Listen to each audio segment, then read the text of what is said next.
So, the first thing I would like to say before I start this video, these are my personal experiences of the mainstream LGBT community. This should not reflect every person who's part of that community.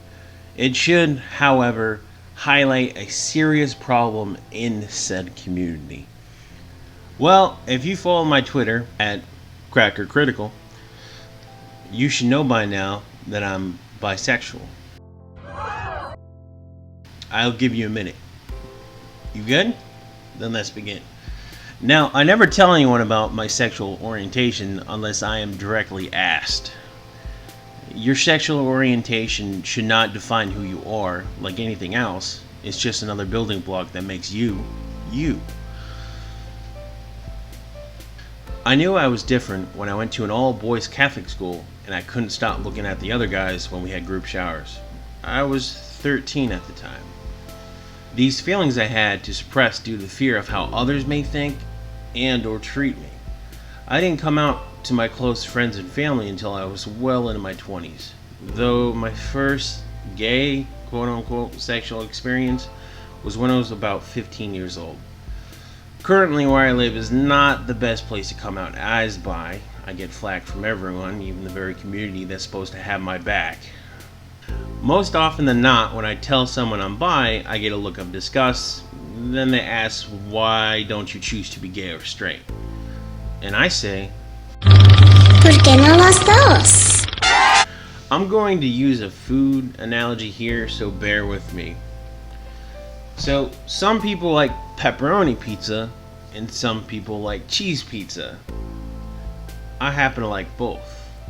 And if I'm being really honest with myself, pineapple pizza is fucking amazing. Bitch, you nasty. Whenever I get into a relationship with someone, I'm up front with my potential partner. It's the right thing to do.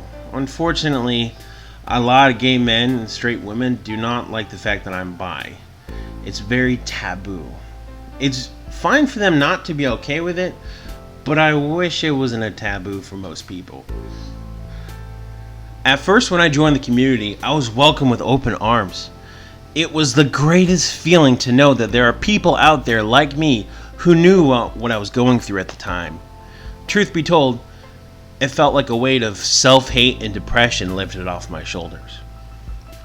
That awesome community, as I knew it, wasn't gonna last, sadly.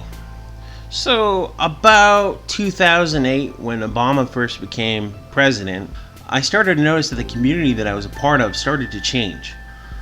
It was the infancy of the fourth wave feminism movement. The event that convinced me that the community was turning toxic was when I went to high school to an LGBT support event with a friend of mine. Let's call him Bob. So Bob and I have been friends for years. He was openly gay and I was still hush-hush about the bisexual thing. Everything was going well until Bob spilled the beans to a very morbidly obese lesbian. Well, she cunt, that's her name from now on, didn't like the fact that I like pussy, and according to her, because I like women, it somehow lessens the fact that I like dick. On multiple occasions after that incident, I was told to my face that I didn't really like men. I couldn't follow their logic because many a time I had dick in my mouth. So that's when I realized to them, being gay was all that you are and you couldn't be anything else, which to me is pretty shallow. These people just define themselves by their sexuality, nothing else. You are more than your sexuality. These people cannot grasp that fact. By the time I noticed contempt and straight out hostility from these fourth wave feminist douchebags. But as the years went by, this so-called community decided that the very people who helped found this movement should not have their voices heard because God forbid they like the opposite gender too. So I left. I was burnt out by the identity politics and the hostility for just being me. I've linked an article in the description about a woman who had the same experience as I had in the LGBT community for being bisexual. It's ironic that these people preach tolerance, but with that same very breath, they harass and belittle you for not being like them. I'm the Critical Cracker, and if you like my content, please like, comment, and subscribe. And hit me up on the Twitters at Cracker Critical. Thanks.